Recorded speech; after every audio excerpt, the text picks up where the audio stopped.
Bagian 7. Insting seorang istri. Setelah masuk ke kamar, hal pertama yang kulakukan adalah menuju kamar mandi. Karena badan sudah terasa sangat gerah akibat cuaca dan aktivitas hari ini.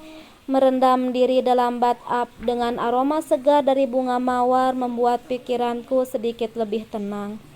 Aku lupa bahwa sudah hampir 1 jam aku merendam diri dalam kamar mandi hingga membuat tanya pada Mas Angga. "Lid, kamu gak apa-apa kan?" tanya Mas Angga sembari mengetuk pintu kamar mandi. Padahal aku ingin lebih lama lagi. Tetapi mendengar pertanyaan dan ketukan dari Mas Angga terpaksa membuatku menyudahi semuanya. "Lydia sayang, kamu baik-baik saja?" lagi Mas Angga bertanya karena tak kunjung ku jawab. "Iya, aku baik-baik saja." Akhirnya aku menjawab pertanyaan. Mas Angga sembari melangkah keluar dengan handuk melilit di kepala. Sebelum masuk ke kamar mandi, aku sudah membawa pakaian ganti. "Kok lama banget mandinya? Bikin Mas khawatir aja," gerutu Mas Angga begitu melihatku keluar. Aku tersenyum kecut. Apa dia bilang khawatir? Apa aku tidak salah dengar? "Mas, tidak perlu mengkhawatirkanku, aku baik-baik saja," jawabku datar. "Ayo siap-siap, dari tadi Dimas udah nungguin," ucap Mas Angga. Aku mengernyitkan dahi mendengar ucapan Mas Angga. "Hari ini Mas mau ngajakin kalian makan di luar. Dari tadi Dimas udah nungguin kamu mandinya lama." Sebenarnya aku ingin menolak tawaran Mas Angga. Tetapi tidak mungkin karena jika aku menolak Dimas pasti kecewa dan sedih. Akhirnya aku memilih untuk ikut mereka. "Mama lama banget sih," rajuk Dimas begitu melihatku turun. Aku tersenyum dan segera mendekatinya sembari minta maaf. "Duh, anak mama yang ganteng kesel ya." "Ya deh, mama minta maaf. Habisnya papa gak bilang mau pergi." "Iya, tadinya papa mau kasih kejutan buat mama, gak taunya mama mandinya lama," ucap Mas Angga tersenyum. Wajah Dimas tetap memberengut kesal, sementara aku tersenyum getir mendengar ucapan Mas Angga. "Ya udah, sebagai gantinya nanti Dimas boleh beli apa aja ya." "Dimas mau?" Aku berusaha membujuknya. "Beneran mah?" tanya Dimas memastikan yang kubalas dengan anggukan pelan. "Asik," teriaknya girang. "Di, kita pergi dulu ya," pamitku pada Bi Intan sebelum kami benar-benar pergi. "Iya Bu, Bibi hati-hati di rumah. Bibi mau titip apa?" tanyaku. "Tidak ada Bu." "Bibi yakin?" tanyaku lagi memastikan. "Yakin Bu." "Ya udah, kalau begitu kita pamit ya. Jangan lupa kunci pintunya." "Assalamualaikum." "Baik Bu." "Waalaikumsalam." Akhirnya kami pun pergi.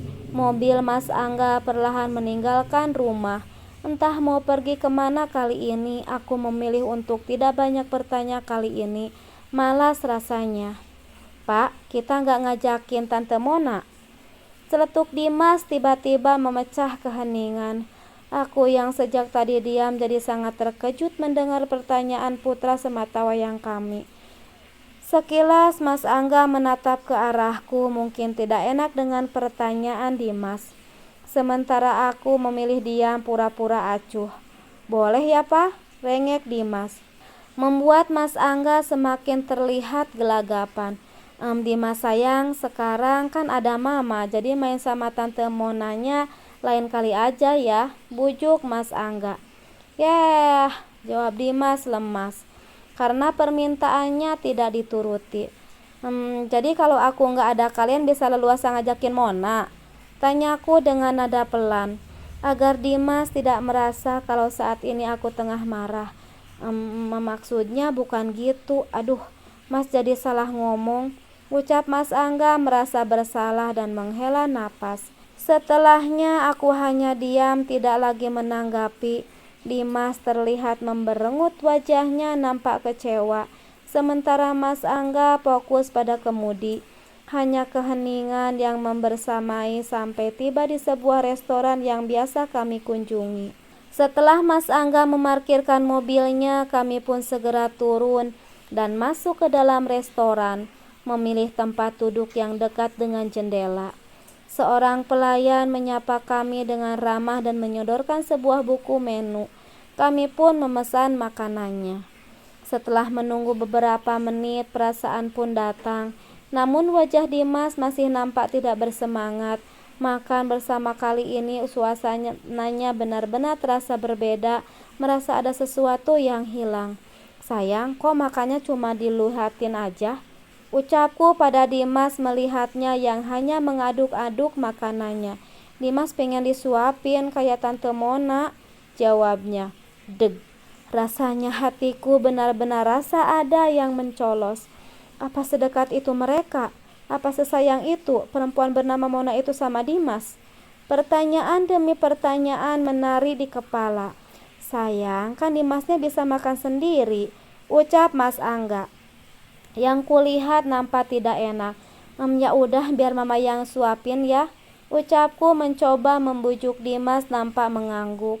Sepertinya Mona benar-benar begitu dekat dengan Mas Angga juga Dimas. Seketika perasaan khawatir semakin menyelimuti hatiku. Saat tengah menyuapi, Dimas ponsel Mas Angga berdering. Aku menoleh ke Mas Angga yang kelihatan nampak ragu untuk mengangkat teleponnya. Siapa Mas? Kenapa nggak diangkat? Tanyaku heran.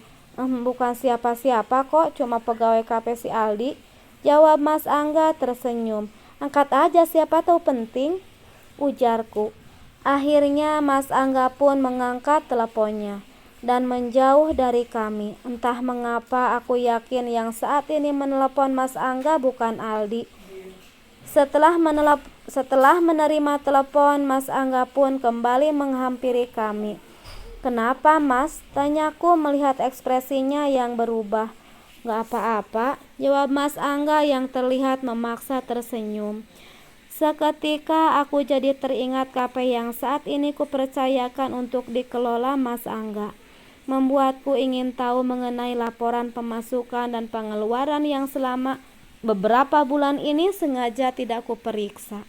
Aku hanya mengangguk menanggapi ucapan Mas Angga yang wajahnya nampak gelisah. Aku akan cari tahu sendiri, karena aku yakin ada sesuatu lain yang juga tengah disembunyikan.